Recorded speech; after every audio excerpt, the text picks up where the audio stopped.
आज सुबह से ही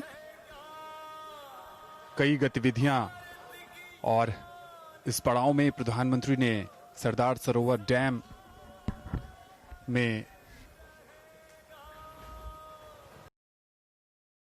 पृष्ठभूमि में आप देख सकते हैं विहंगम दृश्य सरदार सरोवर बांध और इसके एक छोर पर स्टैच्यू ऑफ यूनिटी और एकता नर्सरी बाएं कोने पर, जिसमें अलग अलग रंगों में नहाए हुए वृक्ष।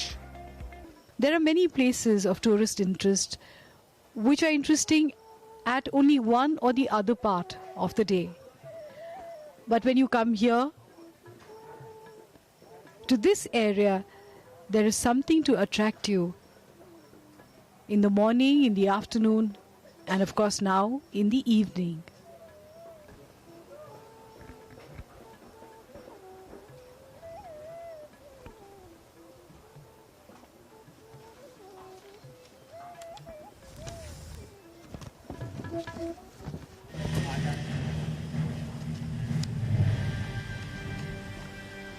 How will tourists from across the world learn about the Statue of Unity? This is the inauguration of the Statue of Unity website. अलग अलग रंगों में बिखरा हुआ, और अब से कुछ ही क्षणों पहले उन्होंने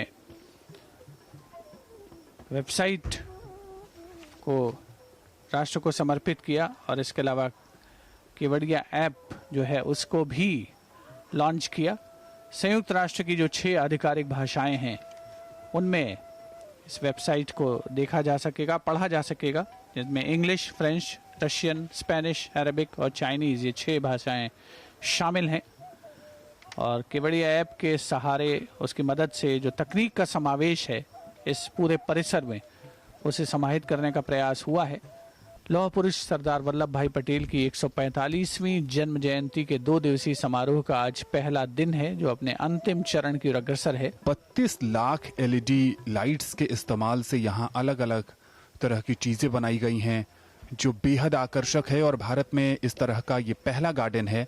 और दुनिया के दूसरे देशों की बात करें तो दुबई में इस तरह के गार्डन हैं, लेकिन जो भारत में पर्यटक हैं उनके लिए ये किसी वरदान से कम नहीं है। और इस समय The entire area is looking magical, like a wonderland, like a fairyland, which would attract children to come here and to enjoy these mesmeric lights. Has a holistic message that comes across with it, the message of unity, and it's also a message of human well-being and an improvement of you as a person at every stage, to be in unity with nature, in unity with your own self, mind, body and soul. And also it all comes from the strength of the unity of the nation. Of unity in diversity and of understanding where our nation stands today and what is the path forward for all of us. This is a unique LED fountain, as we see. It looks like a real fountain from a distance, giving you the impression of a proper fountain. Light और ये technology का कमाल जो कैमरों के जरिए आप तक पहुंचते हुए यादगार दृश्य, दूर दूर तक फैली हुई हरियाली हो, और यहाँ वो सब कुछ उपलब्ध है, वो सब कुछ मिल रहा है। विदेशों में कुछ सुविधाएं जरूर रही हैं, लेकिन सच्चाई ये है कि अब हमारे देश में, भारत में, गुजरात राज्य में, केवड़िया में वो सब कुछ है जो आप देखना चाहते हैं, जो आपकी दिलचस्पी का सबब है, जिससे आप रूबरू होना चाहते हैं। और चूंकि इस समय थोड़ा अलग माहौल है, कोरोना महामारी का दौर है, न्यू नॉर्मल का समय है, सोशल डिस्टेंसिंग और अन्य सुविधाओं का, प्रोटोकॉल्स का ध्यान रखते हुए लोगों को यहाँ आना होगा।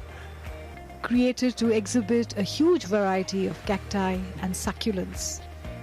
इस शानदार रोशनी में अब अक्सर ये फर्क करना मुश्किल हो रहा है कि असली वनस्पति कौन सी है और प्रधानमंत्री इस समय कैक्टस गार्डन राष्ट्र को समर्पित करते हुए अपने आप में बेहद अनूठा है ये कैक्टस गार्डन।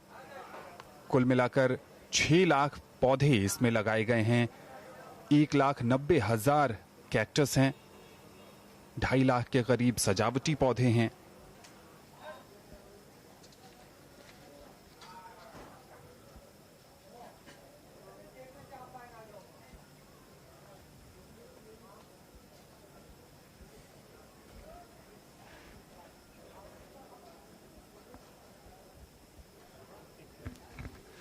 कैक्टस का इस्तेमाल कई बीमारियों को ठीक करने में भी किया जाता है और इसके साथ साथ कई स्वादिष्ट पकवान के निर्माण में भी इसका इस्तेमाल होता है।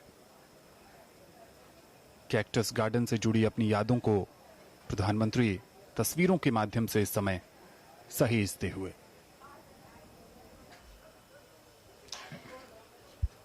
Cactus have been brought here from 17 countries of the world, mainly from North and South America and the African countries.